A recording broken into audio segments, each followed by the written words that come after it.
আসসালামু আলাইকুম। প্রিয় দেশবাসী, আপনারা কেমন আছেন? আশা করি অনেক ভালো আছেন। নতুন সরকার পেয়ে আজকে নতুন সরকারের উপর যে নির্যাতন হচ্ছে, আজকে যারা নতুন সরকারের উপর যারা নির্যাতন করতেছে, এইটা কিন্তু আসলে ঠিক করতেছে না। আমরা বাঙালিরা কিন্তু মেনে নেব না। কারণ আজকে তারেক রহমান সাহেব, উনি দেশ চালাচ্ছেন, উনি দেশের প্রধানমন্ত্রী হয়েছেন, উনি ওই ব্যক্তিটাই দেশ চালাবে, ওই ব্যক্তি দেশ চালাবে। কারণটা কি জানেন? আজকে জামাতে ইসলাম, উনি ওনারা যা করতেছেন, ছাত্রদের উপর যে নির্যাতন করতেছেন, এটা কিন্তু ঠিক করতেছেন না। আজকে আমরা বাংলাদেশের যত জনগণ আছে সবাইকে উদ্দেশ্য করে আমি বলতেছি, আপনারা প্রতিবাদ করুন। যারাই আজকে নতুন সরকারকে নিয়ে যারাই মনে করেন এইরকম অকাচর কথাবার্তা এবং যারাই কুটনামি করবে, তাদের উপর প্রতিবাদ করুন। আপনারা প্রতিবাদ করুন যে এই দেশের সরকার, যে তারেক রহমান সাহেব চেয়ারে বসছেন, উনি এই দেশে এই চেয়ারে থাকবেন।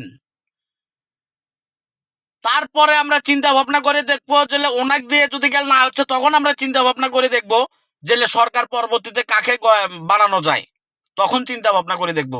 ব্যাটার বয়স হচ্ছে 50 থেকে 56 দিন বয়স আর সরকার গঠন করার। এর মধ্যে বাংলাদেশে মানে জামাতে ইসলামের হলো ফাটতাছে, তাই না? ফাটতাছে।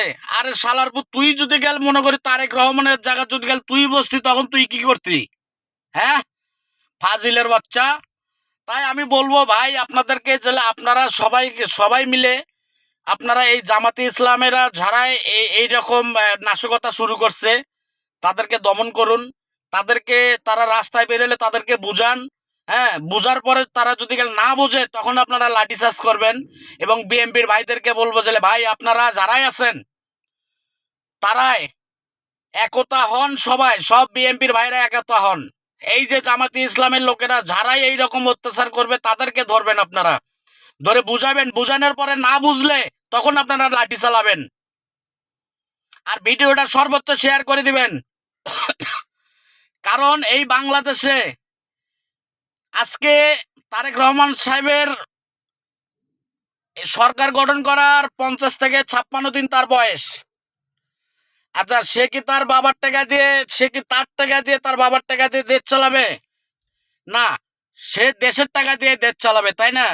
আজকে তারেক রহমানের সাহেবের জায়গা যদি গেল অন্য কেউ আসতো, শফিকুর আমির যদি গেল আসতো, তখন কি করতো? ওর বাবার টাকা দিয়ে দেশ চালাইতো? না, দেশের টাকা দিয়ে দেশ চালাইতো।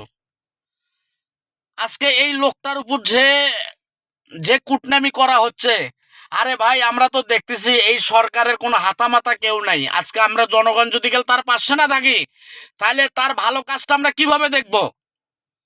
তার ভালো কাজটা দেখবো কিভাবে? এই জন্য বলতেছি, আমরা জনগণ তার পাশে থাকবো এবং তার বিরুদ্ধে যারা কুটনামি করবে তাদেরকে বুঝাবো। বুঝানোর পরে তারা যদি না বোঝে, তাদের উপর লাঠি চালাবো। ভাই, আপনারা ভিডিওটা সর্বোচ্চ শেয়ার করে দেবেন। আমার অনুরোধ করে বলতেছি, ভিডিওটা শেয়ার করে দিবেন ভাই, প্লিজ।